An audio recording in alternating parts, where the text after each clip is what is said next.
Assalamualaikum warahmatullahi wabarakatuh. Alhamdulillah wa syukur ala ni'amillah wassalatu wassalamu ala rasulillah Muhammad bin Abdillah. La hawla wa la quwata illa billah. Rabbi shrah li sadri wa yassir li amri wahlul 'uqdatam min lisani yafqahu qawli. Mahasiswa baru Universitas Islam Indonesia, hari ini kita berbahagia karena bersama kita sekarang adalah Gus Baha Kiai Haji Bahauddin Nur Salim yang akan memberikan tausiah, memberikan inspirasi kepada kita tentang konsep ulil albab, yang itu adalah tujuan pendidikan di Universitas Islam Indonesia. Melalui program ini saya berharap mahasiswa Universitas Islam Indonesia betul-betul dapat memahami dan menginternalisasi nilai-nilai ulil albab dalam dirinya. Assalamualaikum warahmatullahi wabarakatuh. Terima kasih sudah bergabung dan kami mohon bisa menginspirasi adik-adik mahasiswa baru untuk siap menjadi ulil albab. Silakan, Gus. Assalamualaikum warahmatullahi wabarakatuh. Bismillahirrahmanirrahim. Rabbi shrah li sadri wa yassir li amri wahlul 'uqdatam min lisani. Allahumma shalli wa sallim ala habibika Mustafa Muhammadin wa ala alihi washabihi ajmain. Amma ba'du. Bapak Rektor Profesor Fathul Wahid yang saya hormati, teman-teman mahasiswa baru yang sangat kami cintai, karena di sini memang kita semua ingin menjadi manusia ulil albab, agar orisinil saya bacakan ayat yaitu yang ada di 190 Ali Imran. Definisi ulil albab di sini disebut alladzina yazkurunallaha qiyaman wa qu'udan wa 'ala junubihim wa yatafakkaruna fi khalqis samawati wal ard. Mereka yang mengingat Allah baik saat berdiri, saat duduk maupun saat rebahan, saat santai-santai tiduran, dan selalu berpikir dalam penciptaan Allah, tentang menciptakan Allah menciptakan langit dan bumi. Kemudian dalam berpikir itu menyimpulkan Rabbana ma khalaqta hadza batila, bahwa yang kau ciptakan semua ini tidak ada yang sia-sia, tidak ada yang tanpa guna, tidak ada yang tanpa manfaat. Kemudian diantaranya ingat lagi dengan menyebut subhanaka faqina adzabannar, maha suci engkau, jagalah kami ya Allah dari siksa api neraka. Di sini ulil albab diberi definisi yang sangat religius, karena ini apalagi kita ini di UI Universitas Islam Indonesia, bahwa di antara kaum yang berakal adalah kaum yang sadar bahwa alam raya ini ada yang punya, yaitu Allah Subhanahu wa taala. Lalu dalam tradisi keilmuan, menstatuskan Allah atau mensifati Allah itu dengan cara-cara yang benar. Di antaranya adalah mengikuti cara Allah mensifati dirinya sendiri. Ini penting saya utarakan supaya apapun cinta kita kepada Allah, jangan sampai kita menstatuskan Allah dengan sesuatu yang Allah itu terbebas dari sifat itu. Sehingga dalam banyak ayat diterangkan subhanahu wa ta'ala begini-begini, terus amma yaqulu zalimuna uluwan kabiro. Jadi Allah nggak mau disifati secara salah oleh orang-orang yang zalim, oleh orang-orang yang kafir. Saya beri contoh misalnya begini, betapa mudahnya Rasulullah mendorong kita mencintai Allah. Misalnya, kamu tidak usah takut rezekinya Allah itu habis. Bukankah kamu berpikir, kata Nabi, Aro'aitum, coba kamu angen-angen, kamu pikir berapa Allah ngasih rezeki mulai Allah menciptakan langit dan bumi sampai sekarang. Artinya stok makanan yang diciptakan Allah itu luar biasa. Mulai dulu ada dinosaurus ya makanan tidak habis, ada ikan paus ya makanan tidak habis. Padahal ngelihat makanannya mereka itu ngeri betul, tapi nyatanya hewan-hewan yang makanannya super banyak ternyata ya sampai sekarang pun tetap dapat rezeki. Jadi kata Nabi, aro'aitum ma anfaqo mudz khalaqas samawati wal ard fa innahu la yanfudu ma indah. Lihatlah apa yang diciptakan Allah, mulai langit bumi diciptakan, semua makhluk yang hidup semuanya dapat apa? Rezeki, dan semuanya tidak bisa menghabiskan rezeki yang disiapkan Allah Subhanahu wa taala. Begitu juga di masalah ilmu. Ilmu yang dianugerahkan Allah ke kita ini tidak ada habis-habisnya, dikaji, kemudian tidak ada habisnya. Maka saya berpesan sama adik-adik yang kuliah di UII, bahwa UII adalah didirikan sebagian oleh ulama, ada Gus Wahid, ada dari unsur Muhammadiyah, ada dari unsur beberapa ormas. Dan didirikan murni karena kita ingin umat Islam ini terpelajar yang sangat Indonesia. Jadi religius yang sangat Indonesia, atau kalau populernya disebut nasionalis religius. Karena kita tidak pernah ingin Islam benturan dengan negara, negara benturan dengan Islam. Contoh yang paling mudah tentu kita anti narkoba. Negara menyediakan ada BNN. Islam mengharamkan curang, korupsi. Negara ada KPK. Islam ingin negara ini stabil, nyaman. Negara ada kepolisian yang menjaga kestabilan itu. Sehingga ketika kita baca al-muslim man salimal muslimuna min lisanihi wa yadihi, orang muslim itu siapa? Yang orang lain itu selamat, terbebas dari makarnya dia, dari sikap tidak simpatinya dia, baik yang dilakukan lisan, mulut maupun tangan. Sehingga ketika kita menganjurkan kedamaian, menganjurkan sangat Indonesia, itu selalu tidak pernah kita ini benturan dengan negara. Dan itu yang diinginkan para bapak bangsa, para ulama kita, para guru-guru kita. Sehingga dalam sebuah makalah yang luar biasa, kata Imam Zuhri, kenapa ada sulhul Hudaybiyah, perjanjian dalam Hudaybiyah.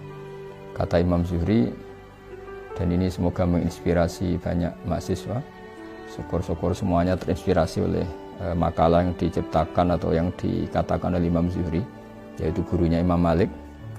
Fama futiha fil islami fathun a'zuma min Hudaybiyah. Enggak ada kemenangan Islam terbesar kayak kemenangan dalam Hudaybiyah. Dulu ketika orang kafir ketemu orang Islam, bawaannya itu perang. Kalau ketemu bawaannya perang taruh. Sehingga dalam perjanjian itu Nabi hanya meminta supaya orang itu enggak usah perang dan mendiskusikan kebenaran secara fair. Kata Imam Zuhri, fatafawadu fil hadis wal munazaah, mereka berdebat tanpa tekanan. Falam yatakallam ahadun ya'qilu syai'an minal Islam illa dakhula fihi. Jadi barokahnya damai, barokahnya semuanya damai tanpa tekanan, orang diskusi Islam. Setelah diskusi, siapapun yang berpikir objektif akhirnya tertarik kepada Islam. Tentu dulu misalnya mereka diskusi gimana kalau menyembah berhala yang dari batu dengan menyembah Tuhan Muhammad yang sifat dasarnya itu pencipta langit bumi yang ada sebelum ada langit dan bumi. Dengan perbandingan-perbandingan seperti itu akhirnya mereka tahu tentu Tuhan Muhammad lebih benar, lebih baik. Sehingga artinya kata Imam Zuhri, Islam ini pernah begitu unggul ketika nggak ada perang. Karena ketika nggak ada perang, orang diskusi secara santai, secara rileks, tanpa tekanan, dan pasti yang muncul adalah kebenaran. Sehingga agama ini dibawa oleh satu kebenaran yang nggak perlu ekstrim sebetulnya, karena la ikraha fiddin qad tabayyana rusydu minal ghayy. Artinya untuk mengatakan 2 tambah 2 4 itu nggak perlu perang, karena qad tabayyana rusydu, yang mana yang benar ya jelas, mana yang salah ya jelas. Sehingga untuk mengatakan kalau yang Tuhan itu harus yang menciptakan langit bumi, yang jadi Tuhan harus yang paling awal. Ini sebetulnya la ikraha fiddin, nggak perlu ada pemaksaan, karena qad tabayyana rusydu minal ghayy, yang benar jelas, yang salah juga jelas. Nah, sehingga dengan tradisi akademik ini kita minta beberapa mahasiswa yang nanti pulang ke daerah masing-masing, ada yang di Papua, di Kalimantan, di Aceh, di berbagai pelosok Indonesia, tolong bawalah agama ini dengan rahmatan lil alamin, dengan santun, dengan baik, karena hakikat kebenaran adalah berkah bagi semua, dan kebenaran mudah dikaji secara sadar kalau kita simpatik. Sehingga dalam sebuah tafsir diterangkan, walau kunta fadhlan ghalidhal qalbi lan faddu min hawlik, andaikan kamu Muhammad keras hati dan kamu tidak simpatik, maka orang akan lari dari kamu. Dalam sebuah tafsir dijelaskan, hadza Rasulullah al-muayyad bi ruhil qudus wal muayyad bi malakutis samawati wal ardi. Ini Muhammad, seorang yang luar biasa, sayyidul anbiya wal mursalin, yang sangat ditopang oleh kekuatan langit. Itu pun kalau secara sosial salah akan punya akibat lan faddu min hawlik. Orang akan tidak simpatik, orang akan lari. Apalagi kita, kata mufassir, sekali kita tidak simpatik maka kebenaran akan dibenci, visi-visi Islam akan ditinggalkan. Sehingga sesuai para pendiri UII, para keinginan kita semua, termasuk keinginan Pak Rektor, keinginan kita semua, bahwa Islam ini harus kita bawa secara rahmatan lil alamin, secara kafah, bahwa semua bisa nikmati kebenaran ini, semua bisa bahagia dengan kebenaran ini. Yang terakhir, karena ruang ini namanya ruang apa Pak? Bahagia. Semoga kita bahagia. Karena saya sering diberi nasihat oleh bapak saya, Kalau kamu ngaji harus senang, kalau taat harus senang.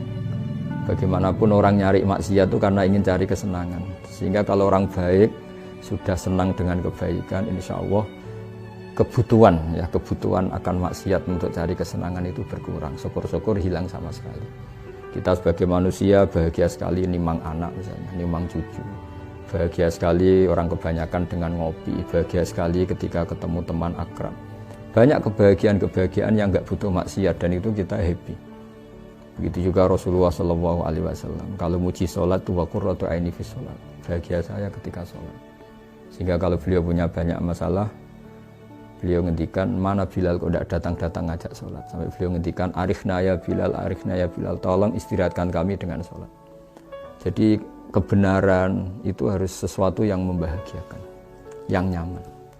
Jadi dengan seperti itu insya Allah kita tidak berkebutuhan untuk senang dengan cara-cara yang tidak benar. Sehingga agama ini menyarankan kul bi fadlillah wa bi rahmati fa bidzalika falyafrahu. Ingat selalu fadl Allah, anugerah Allah, kenikmatan-kenikmatan Allah. Dengan cara itu kamu akan bahagia. Nah, dari bahagia itu diharapkan bahagia yang islami, bahagia yang baik, sehingga kita tidak perlu bahagia dengan hal-hal yang dilarang oleh Allah Subhanahu wa Ta'ala. Saya kira demikian pesan kami supaya mahasiswa-mahasiswa tambah berkontribusi terhadap bangsa ini, terhadap agama ini, bahwa definisi ulil albab adalah mereka yang terakhir dalam kesimpulannya mengatakan Rabbana ma khalaqta hadza batila, bahwa semua yang kau ciptakan, aturan-aturan yang kau terapkan, pasti semuanya itu ada hikmahnya.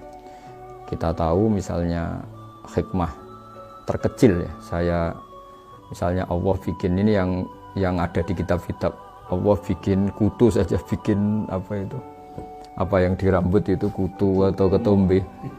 Itu barokahnya luar biasa. Ada pabrik sampo yang mungkin mempekerjakan orang berapa. Dan itu hanya karena Allah bikin kutu. Ketika Allah bikin sesuatu yang paradok, itu juga mengilhami banyak orang. Wa inna lakum fil an'ami la ibrah nusqikum mimma fi butunihi min baini farsi wa damil labanan khalisan sa'ighal lisyaribin. Allah bisa mengelola dari hewan sapi misalnya. Itu ada unsur darah, juga ada unsur kotoran, tapi Allah bisa mengelola dari hewan itu keluar susu sing sa'ighal lisyaribin. Kita hidup juga gitu. Mungkin kita di negara yang enggak ideal, atau di komunitas yang enggak ideal, atau hidup di keluarga yang enggak ideal.